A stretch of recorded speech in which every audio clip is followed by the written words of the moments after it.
Louis Vuitton is luxury personified. In 2023, it became the first European company valued at over $500 billion. Untouchable, iconic, worn by superstars, and desired by millions around the world. But the story of the world's most valuable luxury brand doesn't start on a Parisian runway. It starts with a boy from a working-class family. After his mother died and his new stepmother proved to be wicked, decided to run away. In 1835, at just 13 years old, he set out on foot with a singular goal: walk the nearly 300 miles to Paris and build a new future for himself.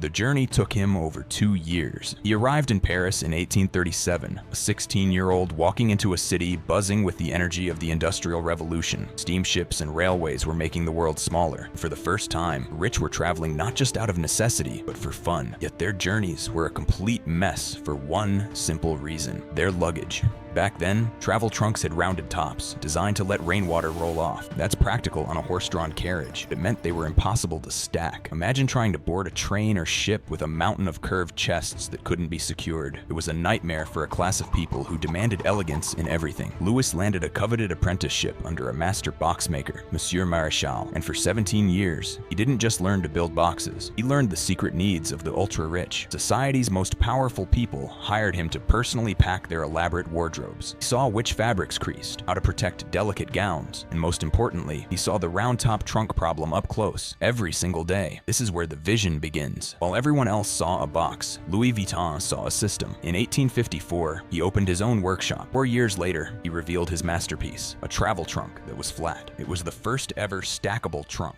This simple idea was an earthquake in luxury travel. Luggage could finally be loaded neatly into cargo holds and train cars. He then covered it in a gray, waterproof canvas called Trianon, which was lighter and more durable than leather. He'd created a product that solved a real problem for his wealthy clients. Word got around, and soon, Empress Eugénie de Montego, the wife of Napoleon III, appointed Vuitton as her personal boxmaker. With a royal endorsement, the Louis Vuitton brand was officially born. Louis Vuitton's success created a new problem. Everyone started copying him. His flat-top trunks were so revolutionary that fakes flooded the market almost immediately. For a brand built on quality, this was war, and the battle against counterfeiters would define the brand's future. The first shot was fired in 1888. To distinguish his work, Louis and his son George introduced a new pattern, a checkerboard design known as the damier canvas. It even included the words Marque L, Vuitton déposé, basically a registered trademark notice. After Louis's death in 1892, George Vuitton took over and doubled down on this strategy. He knew the brand needed a signature that was almost impossible to copy. In 1896, in a stroke of branding genius, George designed another new canvas. He used his father's initials, the interlocking L and V, and surrounded them with symbols of the era, a four-pointed star and a flower set in a diamond. This was the birth of the legendary monogram canvas. More than just a pattern, it was a weapon, one of the world's first attempts at using design as an anti-counterfeiting tool. Suddenly, you weren't just carrying a trunk, you were carrying a Louis Vuitton.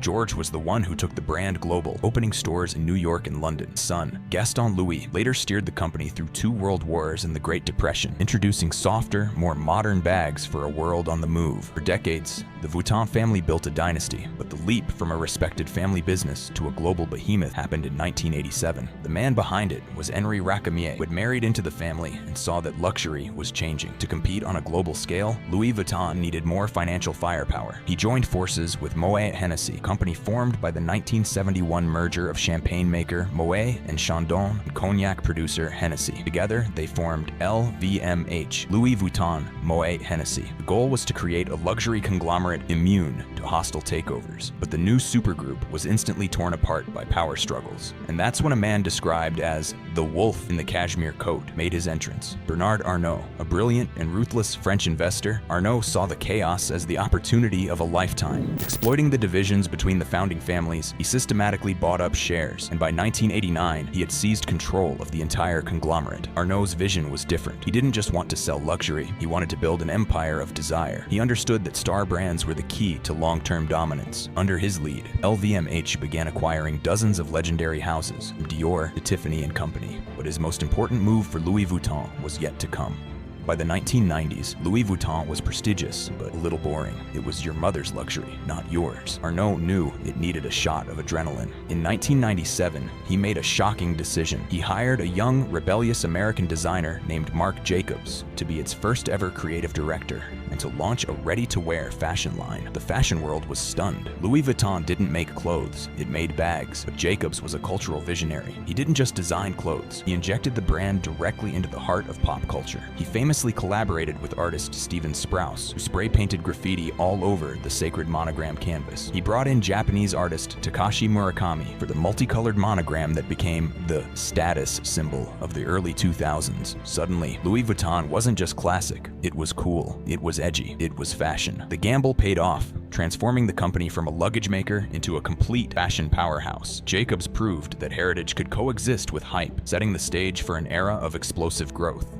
The foundation laid by Arnault and Jacobs launched Louis Vuitton into the 21st century as an unstoppable force. The numbers are mind-boggling. Over the last 2 decades, the brand's parent company, LVMH, has seen its stock deliver an average annual return of over 14%. Louis Vuitton's success has been especially explosive in Asia, which now accounts for a massive chunk of its business. So how does a brand this huge, whose monogram is seen everywhere from Shanghai to Sao Paulo, still feel exclusive? This is the central paradox and the genius of the modern Louis Vuitton strategy. First, they are masters of artificial scarcity. Louis Vuitton products never, ever go on sale. That's rule number 1. Discounting would signal that the product's value is temporary. Instead, the brand holds its value by controlling its prices absolutely, even increasing them to fuel desire. They create hype through limited editions and high-profile collaborations that sell out instantly, beating up must-have culture. The current CEO, Pietro Beccari, who took the helm in 2023, has applied this thinking even to entry-level items like fragrances, restricting their sale to create immense desirability. Second, they maintain absolute control. Unlike brands that sell through department stores, Louis Vuitton primarily sells its products through its own 460-plus stores. Each one is a meticulously controlled temple to the brand. From the architecture to the lighting, every detail is managed to deliver a flawless experience. This allows them to own the customer relationship and protect their image. Third, they perfectly balance the timeless with the trendy. The brand continues to sell icons like the Speedy and Never Full bags, which have been around for decades and provide a reliable river of revenue. At the same time, under creative directors Nicolas Ghesquière and Pharrell Williams, the brand constantly churns out new, fashion-forward pieces that capture the cultural moment. Finally, they are constantly redefining what luxury even means. Led by Beccari, Louis Vuitton is pushing far beyond fashion. The brand is now a cultural force, involved in fine jewelry, publishing, and even sponsoring major art and sporting events.